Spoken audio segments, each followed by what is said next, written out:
This podcast is made possible by the listener members of Nashville Public Radio. This is the Nash Villager Podcast.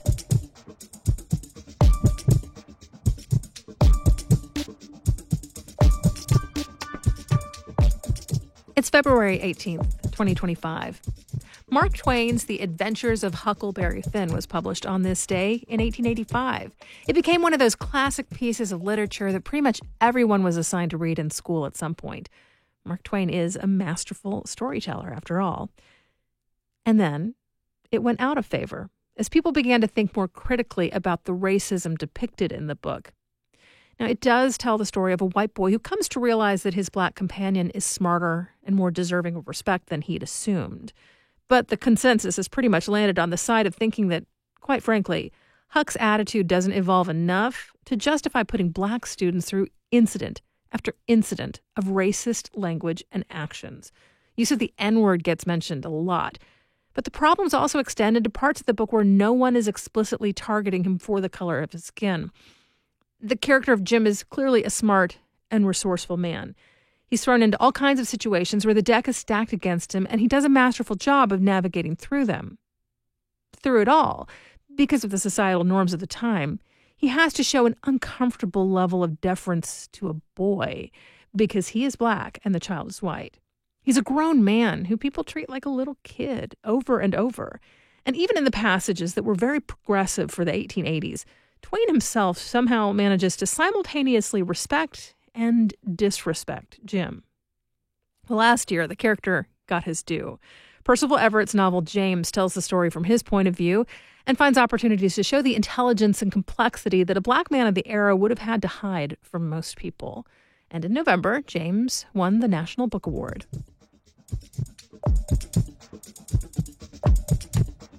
I'm Nina Cardona, and this is your daily digest of what's happening around Middle Tennessee from Nashville Public Radio, WPLN News.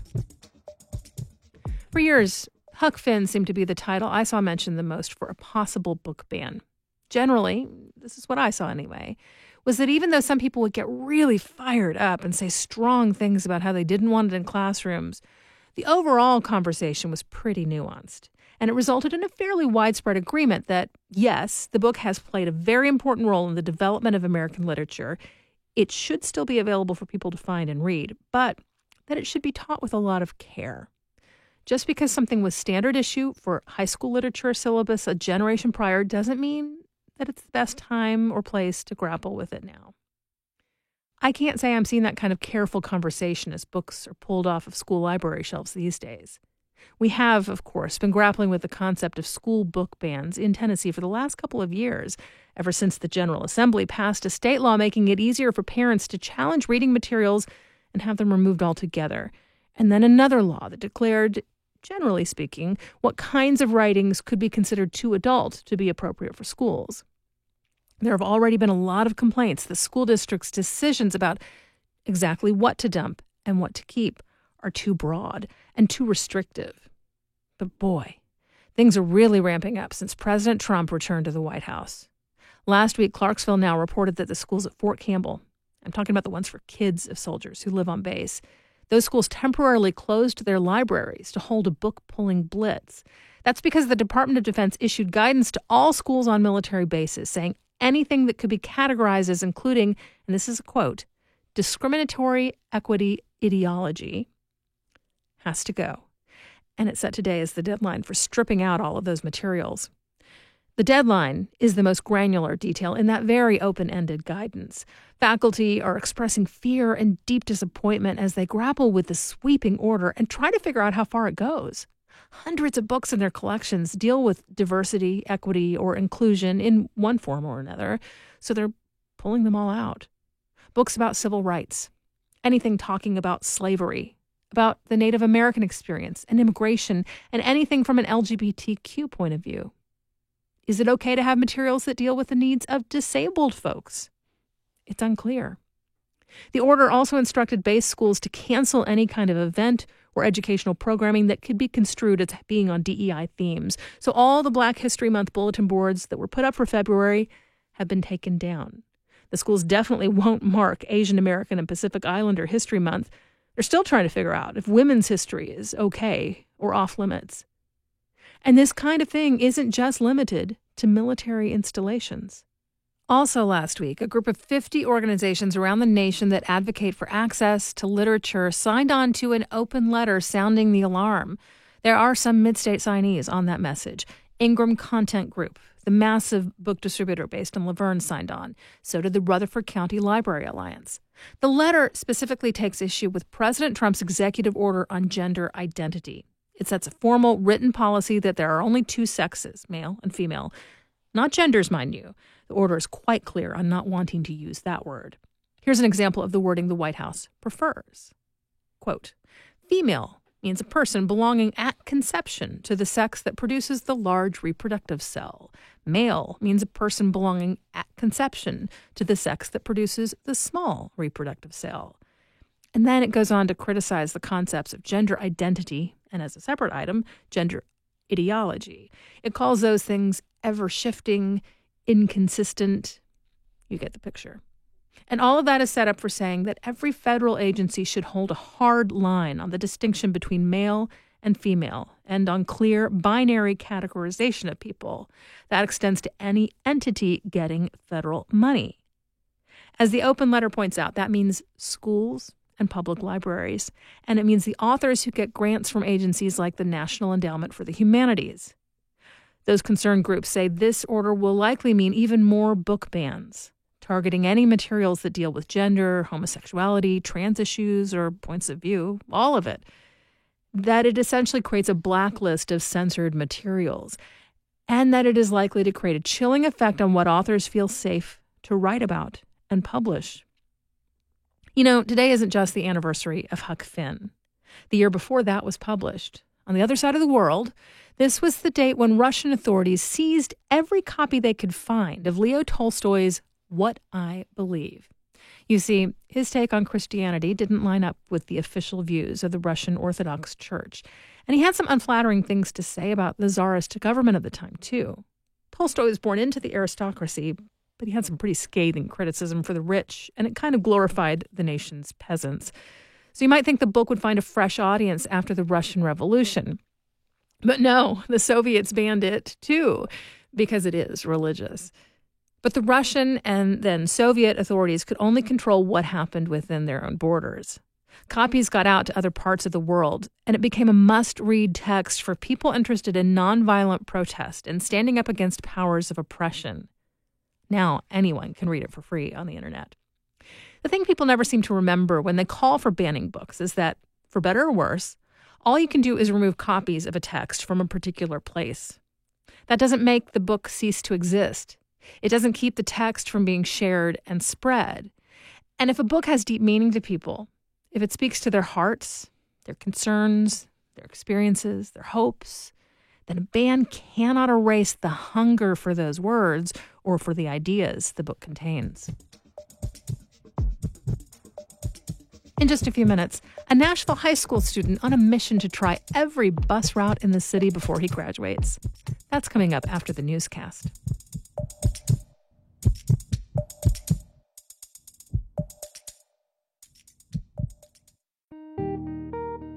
We know that local government isn't the only part of your life.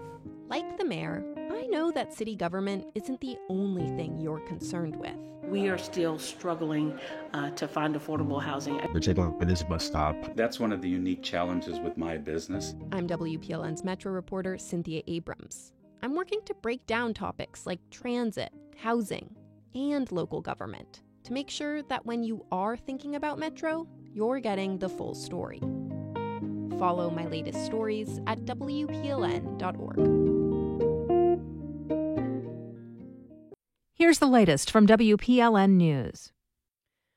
The long weekend brought severe weather with record rainfalls and flood warnings across much of our region. Parts of Kentucky and Tennessee received up to 6 inches of rain, and at least 11 people died in Kentucky as water flooded roads there. A state of emergency was declared in Obion County, a small county in northwest Tennessee, after a levee failed and flooded a town. Clarksville nearly beat its one-day rainfall record, according to the National Weather Service, with 3 of the top 5 one-day rainfall totals occurring within the past 10 months. And more weather is coming. Nashville and much of Middle Tennessee are under a winter weather warning issued by the National Weather Service. Forecasters are predicting we could get between 1 and 3 inches of snow, with most of it falling overnight tonight. Nashville's police department is still struggling to fill vacancies. MNPD is more than 100 officers short of its authorized staffing level. The Nashville Banner reports that despite optimistic forecasts from the mayor and other officials that the department would be fully staffed by the end of last year. MNPD spokesperson Don Aaron told the Banner there are 52 prospective officers in the department's training academy, and 34 of them will likely graduate in April. Still, the department is at a deficit. At least 76 officers retired or resigned from the MNPD in 2024. Well, Metro Nashville police say they're hearing from immigrants in Nashville who worry local law enforcement will collaborate with federal agents carrying out President Trump's promised mass deportations. WPLN's Char Daston spoke with a police commander who works with some of the city's largest immigrant communities. He says one goal is maintaining trust.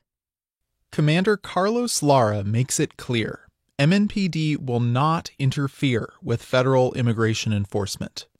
But local police officers do not carry out immigration enforcement themselves and won't even ask about your status in their day-to-day operations. There's no reason any officer should go and ask somebody at a traffic stop, are you here legally? That means nothing to us. Before he became a precinct commander, Lara ran the department's office that built community trust. He says a big part of his job was learning about cultural differences that came up in their work. Certain cultures, the men don't speak with the women. And so for me, the woman may not speak to me. So we would call a female officer, and then they would be wide open to tell them whatever they need to know. Lara says during this fearful time for immigrants, police will continue to do what they've done for years, going to community meetings and answering questions. He's hoping that trust doesn't erode because that would make the department's job a lot harder. We don't want people to stop calling. And that's what's probably the most scary thing to me is people stop calling and they're being victimized left and right and nobody knows. Char Daston, WPLN News. Johnson City in East Tennessee will pay $28 million to settle a lawsuit brought by multiple anonymous women. The plaintiffs say the local police department deliberately refused to investigate a man who drugged and sexually assaulted dozens of women between 2018 and 2021. Johnson City Police have denied allegations that they failed to investigate these cases because of corruption or bribery. The accused assailant, Sean Williams, is currently on jail in charges of producing images of child sexual abuse and escaping police custody. He's not yet been charged with the dozens of sexual assaults the women accuse him of. One of Tennessee's most high-profile cold cases has been handed over to the McNairy County District Attorney. Pauline Pusser was killed in 1967 in what seemed to have been an ambush. She was the wife of Sheriff Buford Pusser, who became nationally famous as a seemingly larger-than-life Southern lawman on a stated mission to clean up corruption. His story was embellished and made famous in books and 2 movies, both called Walking Tall. Pauline Pusser was with her husband when she was shot to death. Buford Pusser claimed his enemies jumped into the road and shot at their car, killing Pauline and injuring him. But some believe Buford may have staged the incident. The Tennessee Bureau of Investigation exhumed and examined Pauline's remains last year after it became clear no one had performed an autopsy before her burial. The Tennessean reports the TBI's findings were recently handed over to local prosecutors. The file remains under seal. Lead Charter School Network has won a temporary victory in its lawsuit against Metro Nashville Public Schools. The Charter Network has partnered with the school district since 2010, and one of its schools, Lead Cameron Middle School in the Chestnut Hill neighborhood, has been a zoned school for the district, meaning it's the default middle school for kids who live around it. Metro Nashville Public Schools is now trying to make Cameron a choice school, meaning parents would have to specifically ask to enroll their children there. The Charter Network sued, and now a judge has granted a temporary injunction in its favor. That means Cameron Middle will remain a zoned school for the 2025-2026 school year. African Americans have contributed in countless ways to the history of Nashville and Tennessee, like the lunch counter sit-ins and school desegregation. Historian Linda Wynn told our Daily Show This Is Nashville that preserving that history is more important than ever. If we go where I think we may go, I think it's going to be incumbent upon those institutions within the African American community to focus on the history of African Americans. And when you think about African American history, most of it is acts of resilience. In 1981, a group of Nashville historians, including Wynn, proposed an all-day conference to focus on the contributions of local African Americans to culture and history. Now, in its 44th year, the Nashville Conference on African American History and Culture brings together academics, historians, performers, and artists to present on a wide range of people and topics. To hear more from This Is Nashville's episode on Black history and culture, listen wherever you get your podcasts or visit our website, WPLN.org. Nashville has officially put in a bid to host the 2030 Special Olympics. Vanderbilt University and Special Olympics Tennessee announced the plan at a press conference yesterday morning. Adam Germick is the president of Special Olympics Tennessee. If awarded the 2030 Games, it will be the largest inclusive event ever held in the city of Nashville. So we're really excited about that opportunity. And this will be the first sporting event of its kind to be in our city. The Games would bring an estimated 4,500 athletes to the city, as well as 10,000 volunteers. Over the weekend, a Vanderbilt women's basketball player broke an NCAA Division I freshman record. The Associated Press reports Michaela Blake scored a record 55 points Sunday when the Commodores faced off against Auburn. Blake beat a record set by a Delaware freshman in 2010 who scored 54 points in a game. Blake has emerged as a star since joining the Vandy women's team. She was rated a 5-star recruit and the number 8 player in her class by ESPN. Sunday's record was not the first broken by the 5'8" freshman. According to the SEC, Blake broke Vandy's freshman single-game scoring record with a 36-point performance last month. The previous record stood for over 42 years, set by Barbara Brackman in 1982 during the first season that the NCAA sponsored women's basketball. You'll find more news anytime at WPLN.org. All Metro Nashville High School students can ride the bus for free. Thousands do, and it's a crucial way for many to get to and from school and around the city. But for some, the bus holds even more possibility. WPLN's Cynthia Abrams rode with one student who, through riding, has found direction for his future. For many high school seniors, the end-of-year bucket list might feature things like college decision day, prom, graduation. But for Reagan Harkins, a senior at Hume Fogg, he's got another list going. I have the 4S that goes to Shelby Park, the 9 that does Metro Center North Nashville, 18, which is Elm Hill Pike to the airport. If you couldn't tell, those are bus routes. Reagan, who rides the bus to school every day from his home in Antioch, has made it his goal to experience all WeGo routes before he graduates. With 3 months until graduation, the clock is ticking for him to finish the project, which has been years in the making. It emerged during his sophomore year, while he was standing at the bus depot with a friend. It's like, I've ridden that one and that one and that one, and I was pointing them out. She was like, what, have you just ridden all of them? I was like, well, not quite, but I definitely could. And thus, the list was born. And my friend named it. She called it the Busket List, like bucket list, and the name stuck. He's got 14 routes left to go. Earlier this month, Reagan headed to the downtown bus station, as he does practically every day after school. But on this particular Wednesday, he hopped on the 29 instead of the 52, riding to TSU, and knocking one more route off his list. Reagan's passionate about riding, both for himself and for others. He leads the bus portion of the freshman orientation every year at Hume Fogg. I've had a couple of freshmen that have stopped me in the hallways you're the kid that taught me how to ride the bus. Reagan wants other kids to share his passion for bus riding. Part of that involves teaching them.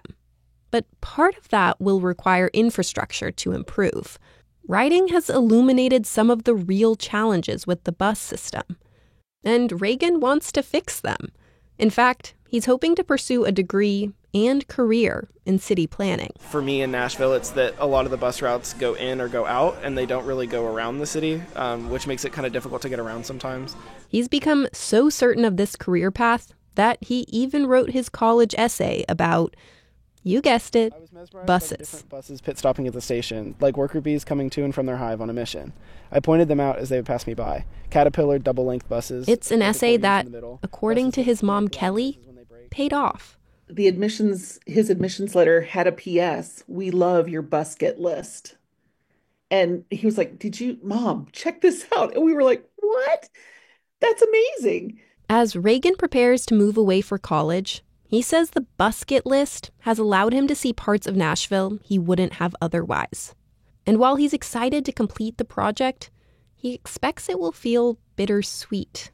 Not only have I finished it, but it also means that my time in Nashville is coming to an end as I look towards college and other places. But he will be back. And one thing already on the agenda, a bus ride. Cynthia Abrams, WPLN News. We do this roundup of Nashville news every weekday. Please consider subscribing on your favorite podcasting app. And thanks so much to all of you who left 5 stars, a thumbs up, or a review in your app of choice. A little bit of love really does tell the algorithms that more people should hear about us. And of course, everything at WPLN News is listener supported. You can make a donation at WPLN.org. And that's it for today. Thanks so much for listening. Let's make this day a good one. And we'll catch back up tomorrow.